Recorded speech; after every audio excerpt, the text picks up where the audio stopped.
real, usando WebSockets com PHP. Antes da gente começar, queria só me apresentar. Meu nome é Ricardo Coelho, eu trabalho atualmente com PHP, isso já tem algum tempo, desde 96. A gente começou a trabalhar com web, e aí desde o PHP 2, em 97 eu comecei oficialmente, fundamos a PHP Maranhão, que é a comunidade lá local do Maranhão. Hoje eu sou vice-presidente da Abra PHP, que é a Associação Brasileira de Profissionais PHP. Sou perito forense digital, trabalho no Ministério Público do Estado do Maranhão. Tenho certificação ISO 27001 como auditor também. E sou CTO da Nexe Tecnologia, que é uma empresa que trabalha com software como serviço para o mercado financeiro, de varejo, de uma maneira geral. Mas, enfim, por que a gente vai falar de WebSockets? Qual que é a vantagem do WebSockets? Hoje, quem aqui já programa para web? Ok, todo mundo. E quem usa PHP? Que ótimo. Então, o WebSockets, a grande vantagem da gente usar, na verdade, é assim, você já tem esse conhecimento em HTML, CSS e JavaScript. Você já trabalha com isso é uma coisa que é lugar comum já para vocês. Bom, a grande vantagem é você poder reaproveitar esse conhecimento e poder trabalhar o teu sistema em qualquer que seja a plataforma, seja web, seja mobile, enfim, de qualquer uma dessas formas. E a ideia do WebSocket é você otimizar a comunicação entre o cliente e o servidor. Existem outras formas de fazer isso, e a gente vem usando essas outras formas já há algum tempo. Ajax, todo mundo conhece Ajax, né? E a Ajax, qual que é a grande vantagem dela? Você consegue, usando Ajax, que você não precise recarregar a tela toda, né? Você consegue trabalhar com uma aplicação web como se ela fosse uma aplicação desktop, indo e voltando com dados sem precisar estar carregando a tela toda, só trechos de dados que você vai demandar durante a execução do teu software. Então, assim, Ajax hoje nem é mais Ajax, né? A grande maioria das aplicações já migraram para um paradigma RESTful, onde você trabalha com endpoints, HTTP, boa parte da semântica da comunicação você entrega para o HTTP. É um erro, que erro que é? 404, né? É um redirecionamento, você tem uma URL, então, para dizer qual que é a tua aplicação. Então, toda essa facilidade que o HTTP dá, fez com que o pessoal migrasse muito para o REST. E no REST, não que não possa mais usar XML, mas a grande maioria até é uma escrita mais concisa, né? O JSON. O JSON ele é bem mais conciso, você não precisa ficar abrindo tag, fechando tag. Você utiliza caracteres que são já comumente usados no nosso dia a dia, que é 2 pontos, vírgula, colchete. Então é bem mais simples de entender a estrutura, bem mais simples de pesquisar para programadores. Então o JSON terminou tomando conta do XML, hoje a gente podia chamar de AJAJ, né? Assíncronos, JavaScript e JSON. Enfim, mas Ajax é uma opção para você otimizar essa comunicação, mas Ajax tem um problema. Como você precisa fazer essa carga sempre iniciada pelo lado do cliente, o servidor não consegue te alcançar, enquanto navegador ou dispositivo móvel, você tem um problema sério. Se o servidor tiver dados novos para enviar para o cliente, você tem que ter algum tipo de estratégia que te permita buscar esses dados. Porque o servidor não inicia uma comunicação Ajax, sempre é o cliente. Normalmente o que se faz é um polling. O polling é aquela consulta chata de tanto em tanto tempo. Tem algum dado aí para mim? Não, obrigado. Tem algum dado aí para mim? Não, ainda não, obrigado. E você a tua aplicação ela fica o tempo todo batendo na porta, tentando ver se tem alguma coisa. Isso, primeiro, é chato para você fazer. Segundo, é uma coisa que gasta muito da tua banda, porque você tem que estar o tempo todo... HTTP não tem estado, então você tem que estar o tempo todo abrindo conexão, você tem que fazer aquele handshake de 3 vias, TCP, aí estabelece a comunicação, aí você pede o que você quer para ouvir um não. Né? Então, é bem assim, um negócio bem complicado, parece muito a LBV, né? Mas é o método da LBV. Mas você tem assim, você tem também alternativas, você tem o long polling. O long polling é uma estratégia que visa melhorar o Ajax. Em que sentido? Eu vou colocar um TTL lá na minha conexão, eu vou fazer com que ela dure mais tempo. O meu timeout eu coloco bem alto. Então, o que eu faço? Eu chamo o servidor e digo, tem alguma coisa para mim? Você tem 300 segundos para me responder. E aí eu fico segurando aquele recurso durante os 300 segundos. Se não tiver nada, ele fecha a conexão e eu abro de novo, pergunto novamente. É bom isso porque, no momento que tiver dados, ele vai me responder e eu sei que o dado acabou de chegar. Só que você tem esse problema, você fica bloqueando esse recurso lá no servidor. Cada conexãozinha ativa, ele vai bloquear a memória do seu servidor também. Então, isso começa a consumir muito recurso. É uma estratégia boa, mas não é a melhor. Bom, você tem Comet. Né? Comet é uma outra forma de você fazer, mas que também envolve polling, que também você pode usar o long polling para fazer isso. Na verdade, quando a gente ouve Comet, a gente pensa em long polling já de cara, mas é basicamente a mesma solução. Dessas soluções todas que a gente vem usando até hoje, a que eu acho mais prática seria o streaming. É você solicitar alguma coisa para o servidor e ele te manda como se fosse um streaming. Ou seja, ele vai ficar te enviando dados sem parar até que você desista de recebê-los. Né? Ele vai ficar te dizendo, não tenho nada, espera um pouquinho, não tenho nada ainda. Não tenho... Só que assim, é mais prática do ponto de vista de você receber informação rápido. Mas é a pior que tem em termos de consumo de recurso. Né? Então, o streaming também é uma opção, mas também não é a melhor. Por que o WebSocket, então, é uma coisa que a gente diz que é positiva? Porque o WebSocket ele é como o TCP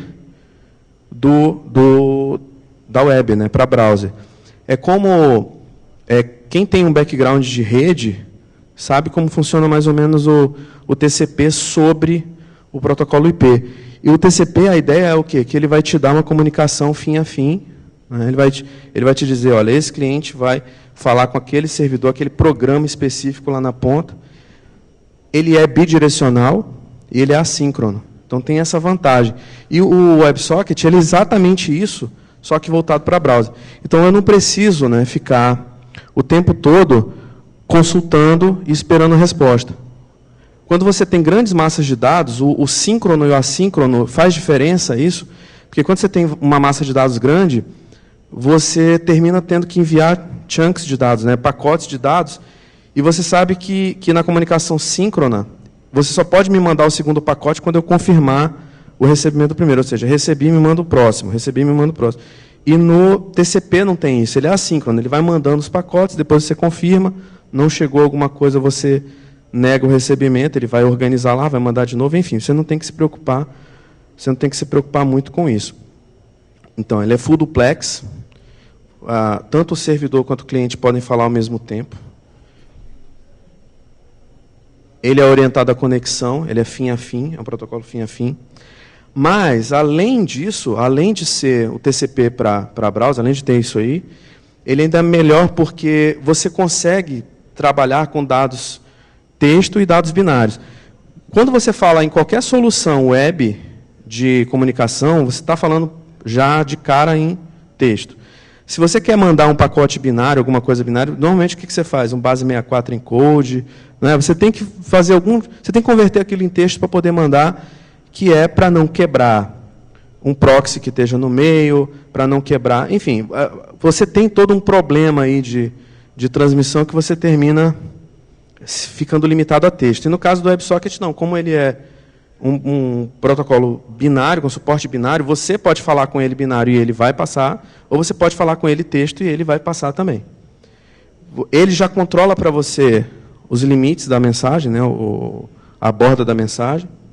E você tem serviços que são endereçados em forma de URL, URI, no caso. Então, tá.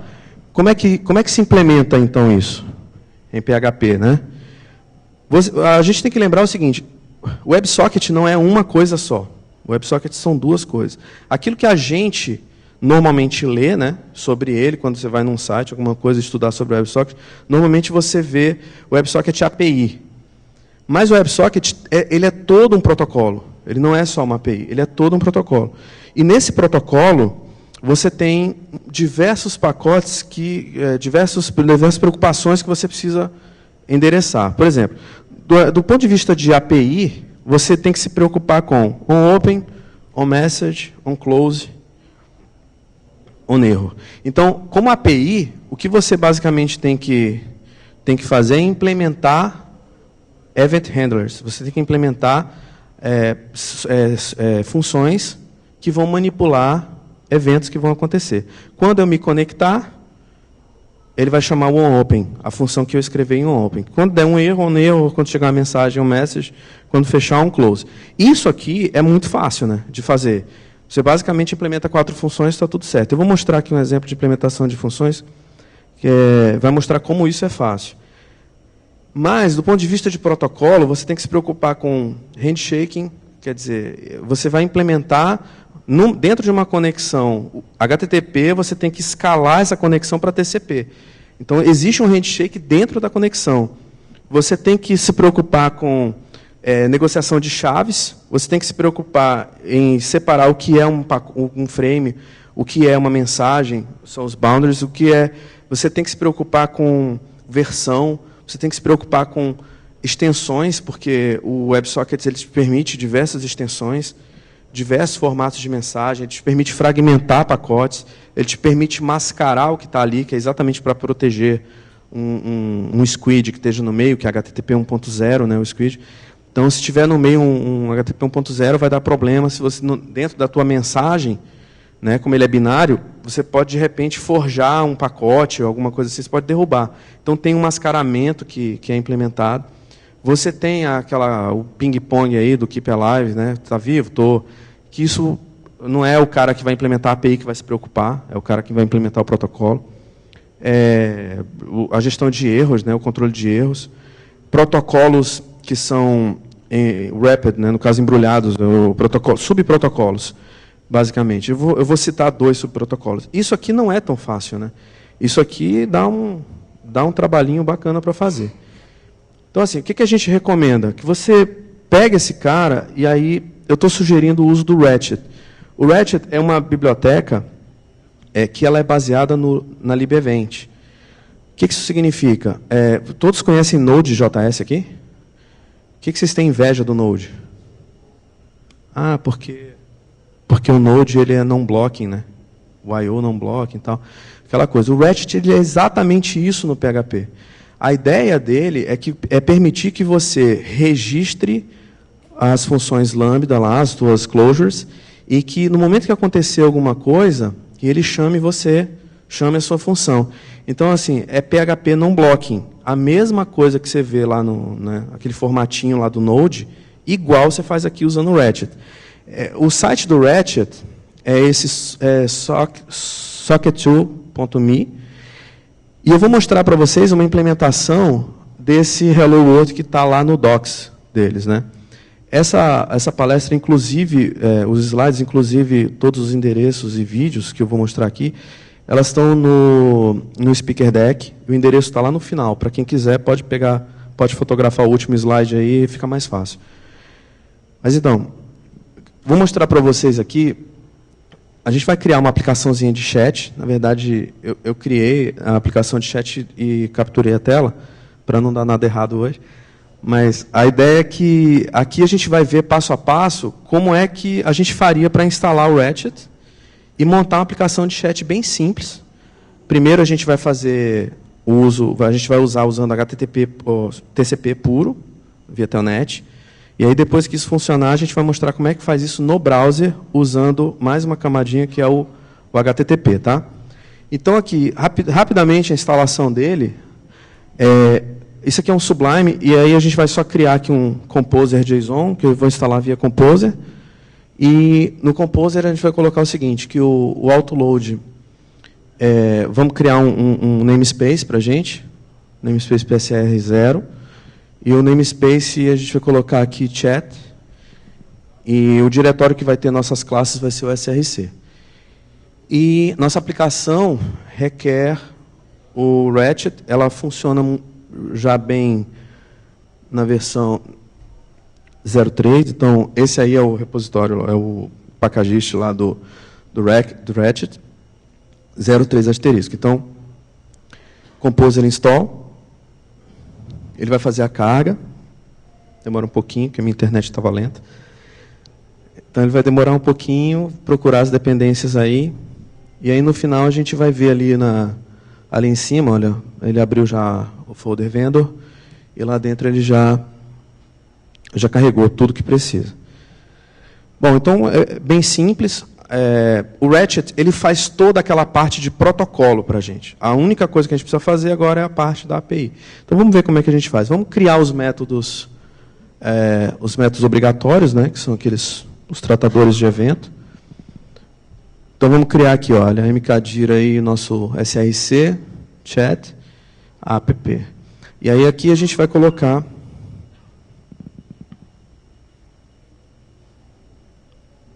criar os arquivos, né, que a gente vai precisar. O arquivo, por enquanto, a gente vai criar o chat app e o chat.php, que é exatamente a classe que vai tratar esses eventos quando eles forem chamados. Então, basicamente, o que a gente tem? A gente tem que ter uma classe que vai usar duas interfaces.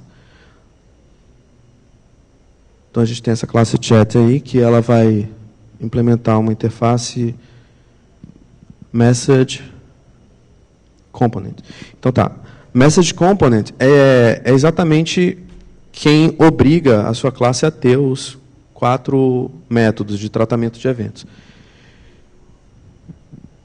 Então, como você já instalou ali pelo Composer, essa classe está definida ali, nesse namespace Ratchet, Message Component Interface. Então, a gente vai implementar os 4 métodos. OnOpen, que recebe a conexão como parâmetro. E a gente vai colocar também onMessage, que é exatamente o método que é chamado quando você recebe efetivamente uma mensagem. Você também recebe como parâmetro o objeto da conexão e a mensagem. Esse vem também a mensagem. Não vamos implementar nada agora. Só criar os métodos, só para vocês verem como é que é. Só a assinatura deles. Então, onClose, que também recebe só a conexão. E, por último, onError, que vai receber a conexão e vai receber também a exceção, né? a exception que eventualmente tiver acontecido.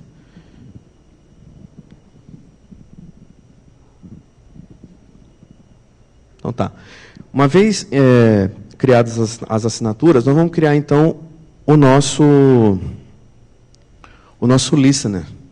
O listener é o programa que vai ficar, né, em loop. Eu vou falar loop entre aspas, porque não é loop aqui. Você vai registrar a função que, quando tiver uma conexão, você vai chamar. Então, o listener ele é relativamente simples. Você não tem muito o que fazer, não. Você vai usar alguns componentes dele que já são projetados para implementar o listener. Então, vamos criando aqui um diretório chamado bin, e lá dentro um chatserver.php. Esse é o cara que nós vamos rodar, né? Esse é o nossa aplicação que vai ser executada mesmo. O que tem nela? Bom, como a gente vai fazer um wrapper TCP, por enquanto, a gente não está fazendo ele web ainda, a gente vai fazer primeiro TCP para testar a nossa classe, a gente vai usar o IO Server, que é quem vai permitir a gente abrir uma porta e ficar ouvindo, e a gente vai usar também a nossa classe, que a gente acabou de criar a assinatura, né? Nosso chat. Bom, aqui, isso é necessário porque, como a gente está usando o Composer e o PSR0, a gente vai usar o autoloader que vem com o Composer, para não precisar dar require em cada classe. Então, uma vez que você carregou isso aí, todo o resto agora, pelo namespace, ele já vai carregar para você. Então, basicamente, o que a gente tem é o seguinte. Vamos criar um server. Esse server, ele é um I/O server. Ele usa um factory para um design pattern factory para gerar um novo listener. Você diz para ele qual é a classe que ele tem que instanciar para ficar ouvindo e qual é a porta que você tem que ouvir, que ele tem que ouvir. Então, feito isso aqui, a única coisa que você precisa agora é dizer para ele, ó, agora faz o bind e fica aguardando. Então, o server run, ele vai fazer o bind e vai ficar aguardando. Isso não toma, tá? Só lembrando, isso não toma recurso porque ele está usando o libevent. Então, isso aqui, no momento que você executar, ele vai ficar lá ouvindo na porta, registra lá, e toda vez que chegar uma conexão, ele vai entregar para a chat. Certo? Se for a abertura da conexão, on open, se for fechamento, on close, e por aí vai. On message é o que a gente vai focar mesmo. Então, vamos fazer o seguinte aqui. Vamos implementar, então, as funções que vão fazer o gerenciamento desses eventos. O message handlers. Então, a primeira coisa que a gente quer saber é quantos clientes a gente tem conectados. Por quê?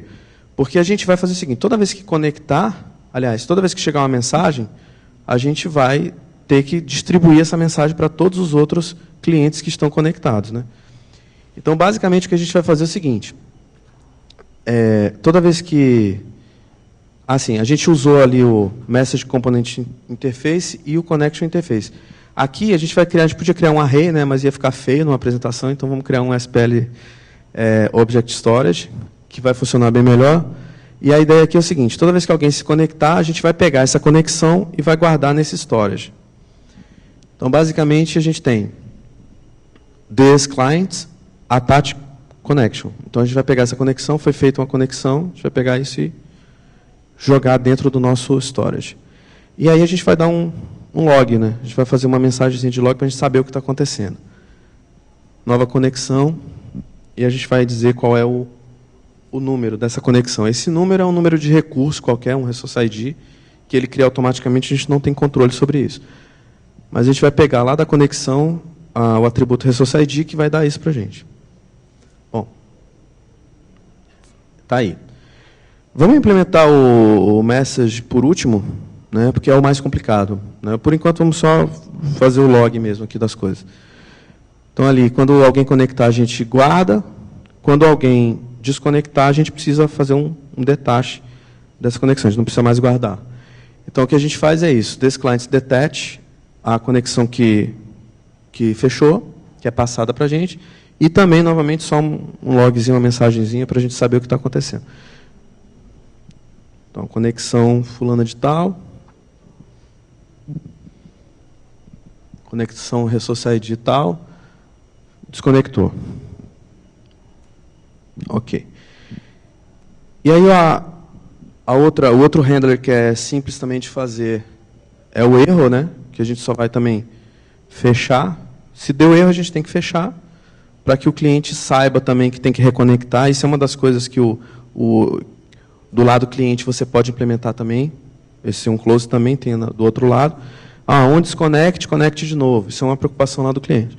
Aqui a gente só vai dizer, olha, aconteceu um erro, e a gente vai pegar, isso é uma exception normal, tá? A gente vai pegar a exception, pegar a mensagem, e aí vai mandar fechar. A gente não precisa dar detach, porque quando a gente fecha aqui, ele já vai rodar um close também, então já vai fazer o detach. Então, beleza. E por último, a gente vai fazer uma message, que é o que tem algum tipo de trabalho para a gente fazer, né? Esse exemplo é bem maroto, porque a gente só trabalha um pouquinho. Então, aqui o que a gente vai fazer é o seguinte, nós vamos enviar essa mensagem para todos os clientes que estão conectados. Então, só para efeito de log, a gente vai ver quantos estão conectados, para saber quantos a gente vai enviar. Então, aquele num-hack ali é number of receivers, né, quantos estão conectados. A gente tira um, porque eu não vou mandar para mim mesmo, né? Se eu estou enviando, eu não vou receber. E aí a gente vai só dar um logzinho ali.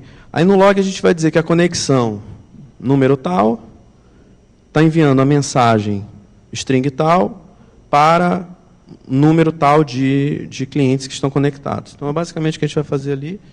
Conexão tal, enviando mensagem tal para tantas conexões, tantos clientes. E aí, quem são esses números?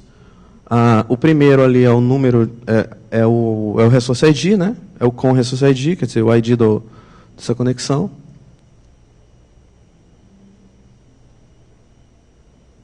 Seria, no caso, $com, $from, desculpa.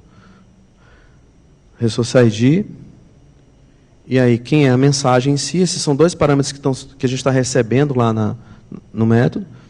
E, por último, o número de clientes que estão conectados, -1, né? Que sou eu mesmo. Tá. E aí, deu esse log, a gente agora vai efetivamente mandar. Como é que a gente faz? O jeito mais fácil é a gente navegar por todo o SPL aí, storage. No caso, você pode dar um for each.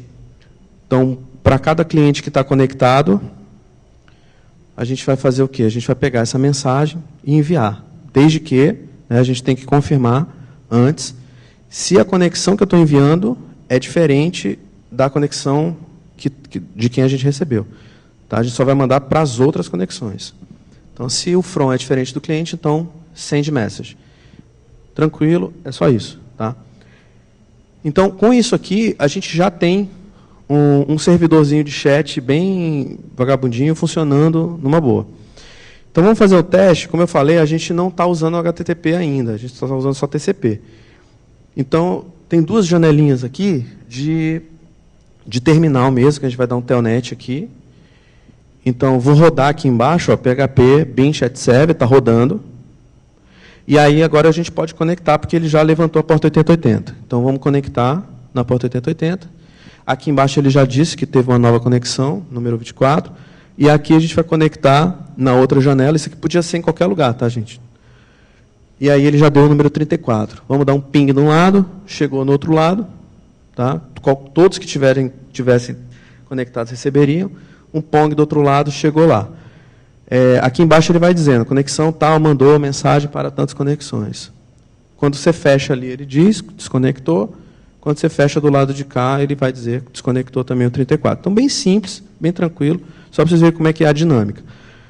Só que isso é TCP. Para a gente, o WebSocket, interessa que isso seja HTTP. A gente quer que primeiro seja iniciada uma conexão HTTP e depois seja escalada para uma conexão WebSocket. Então, vamos ver o que muda. No ponto de vista da nossa aplicação, não muda nada. Só interessa como chega essa mensagem. O que vai mudar é aqui, no nosso listener. Que ao invés de a gente fazer o listener direto em I/O Server, a gente vai usar um outro componente, que é o HTTP Server, que ele cria como se fosse um servidor HTTP mesmo, para poder fazer a conexão inicial. E, quando ele terminar de fazer isso, eu tenho que entregar isso para um WebSocket, para ele poder fazer para poder escalar. Então, basicamente, ao invés de eu entregar a conexão 8080 direto para a minha classe, eu vou primeiro entregá-la para o HTTP Server, que vai poder gerenciar a conexão HTTP em si. E depois que o HTTP fechar, eu vou entregar para o WebSocket Server. Então, basicamente, eu conecto no HTTP, peço para escalar isso para o WebSocket, e o WebSocket é quem vai chamar a minha classe. É só isso que muda, tá? Entre TCP e HTTP. Só isso.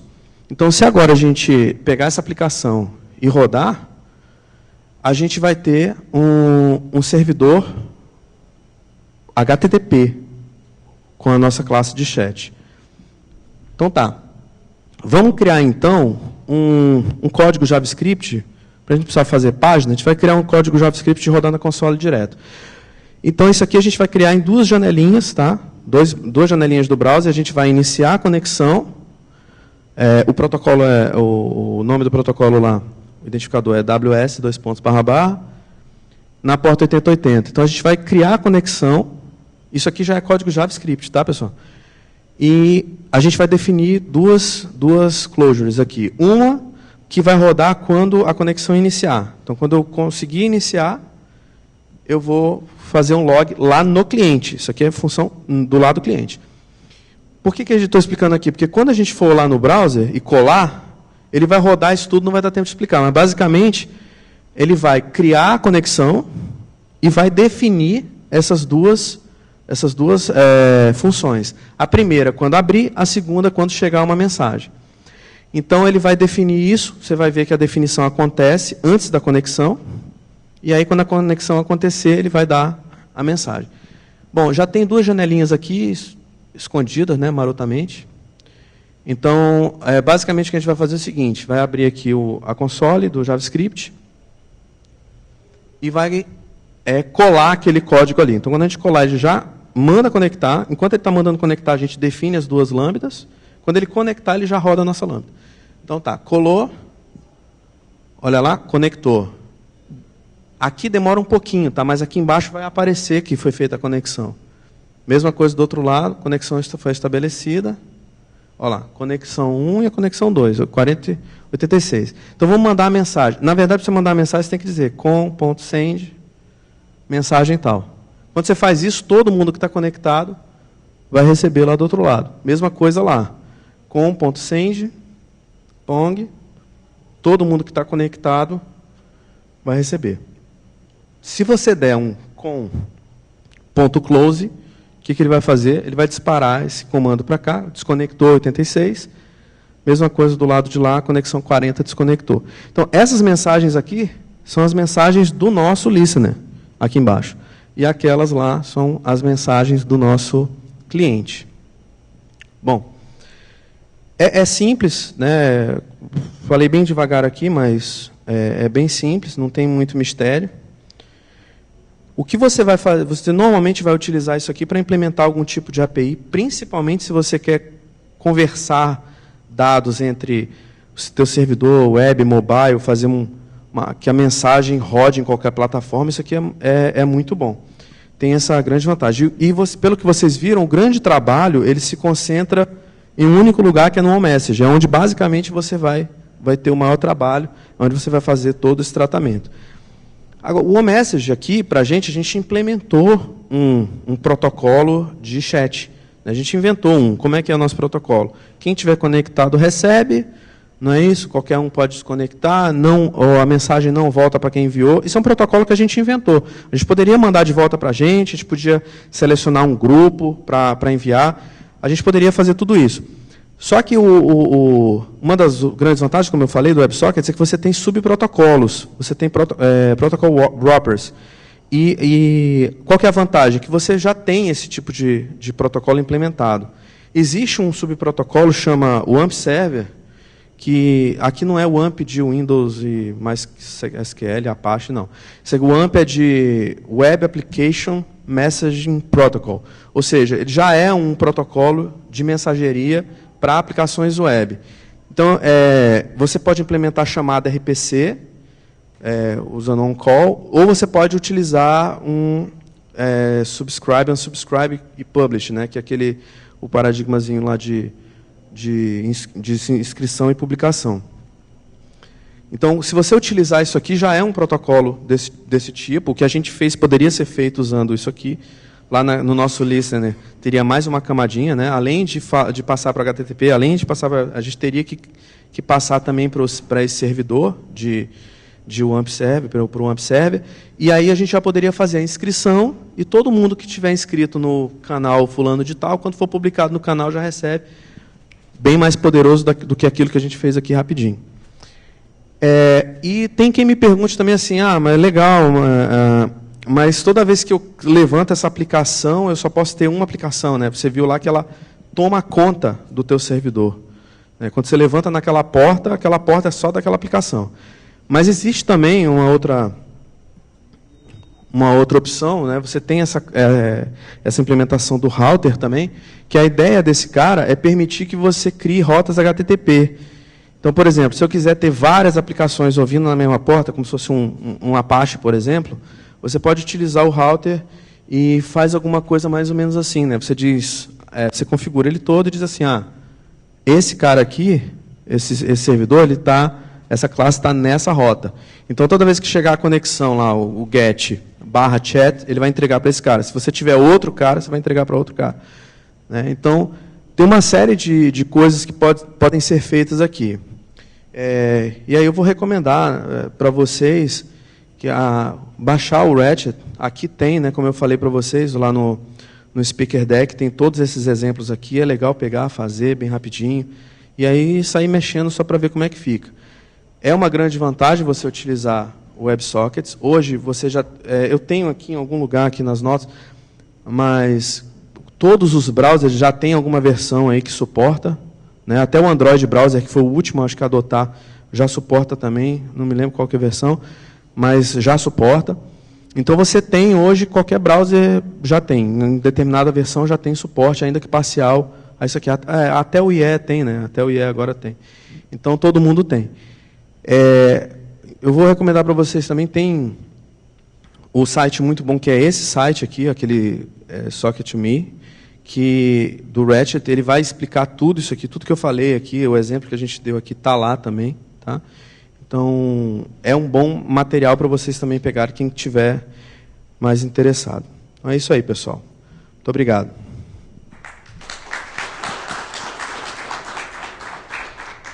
Como eu falei, ó, esse é o endereço do Speaker Deck. Aqui está meu contato. Se alguém tiver alguma pergunta, fica à vontade.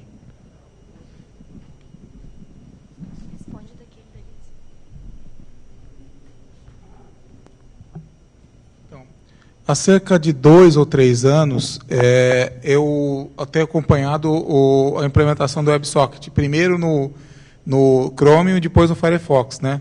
Funciona perfeitamente, passando da minha rede, ou da sua, ou de qualquer uma. O que acontece? A gente usa proxies com corte no tempo, né, para evitar a perca de dados. Eu tentei usar ele via proxy, né, interno na minha empresa, entre outras unidades que passavam por roteamento, né? E caía o WebSocket. Daí eu conversei com o pessoal da comunidade Python, e eles me informaram que, eu não sei hoje, porque eu parei de mexer, eu sempre estou tentando, eles me falaram que isso ainda era uma falha, e que isso a gente estava tentando fazer e tal. Você sabe se agora, hoje em dia, ele já dribla normalmente os proxies por qualquer configuração que eles tenham, ou se existe alguma técnica tipo BOSH, tipo você usar o Nginx como proxy interno para que ele aceite e ele direcione? Se tem alguma técnica ou já está resolvido isso? Já tem um tempo que eu estou usando sem problemas. Tá? Eu, na verdade, quando eu peguei o WebSocket para estudar, esses já eram, a grande maioria desses problemas já estavam superados. Você tem problemas ainda, mas assim, foge do escopo, né? Porque, na verdade, é na outra ponta. O WebSocket ele faz uma coisa que eu acho muito válida e útil, que é o mascaramento. Ele tem... É uma coisa que, quando você lê a primeira vez, você fica meio confuso. Porque o pacote vem mascarado, mas a chave do mascaramento está lá, o shor, né? A chave de shor do mascaramento vem junto do pacote. Aí você fica mais... né? Qual que é a ideia do mascaramento? É exatamente essa, é evitar que o proxy, por exemplo, saiba, leia o que está acontecendo. Mas isso é uma feature de 2 anos ou de 1 ano para cá, né? Porque isso não tinha. Eu testei isso daí e cansei minha mão de escrever código e... Para mascarar? Você mascarava na mão? O que eu estava tentando fazer BOSH, né? Eu estava tentando jogar ele no Nginx, o Nginx ia dar para ele uma tag de proxy, ele ia passar até o outro lado. Entendi. E o Nginx ia pegar de volta, só que eu não conseguia, não tive tempo. Isso é uma coisa que você não precisa fazer, porque o pacote já vai mascarado, né? Um problema que tem muito é ainda na questão do balanceamento, quando você vai fazer aquela conexão... Bom, é uma conexão que fica aberta. Então, por exemplo, no balanceamento, pode ser que o pacote fosse direcionado para um servidor diferente e nunca chegasse. Isso é um problema ainda hoje.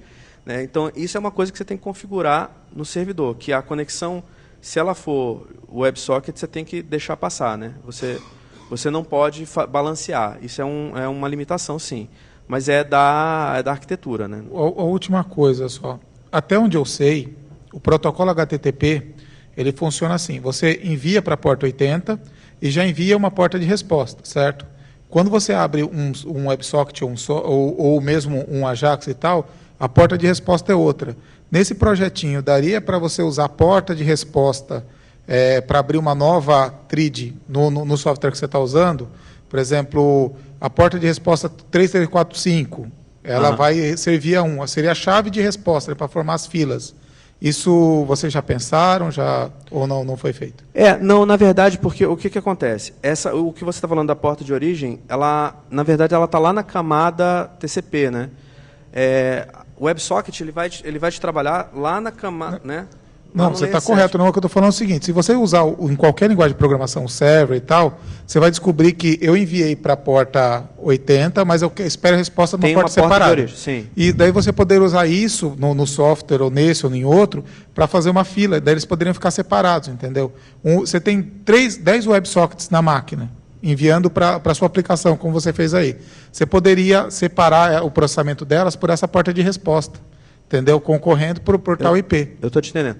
O que eu estou querendo dizer é, você não precisa fazer isso, porque isso é uma preocupação do protocolo, ou seja, isso já está implementado. Quando você vai usar o WebSocket, que eu falo, você precisa se preocupar com 4 funções só. Todo o resto, você viu ali que a gente tem um Resource ID, né?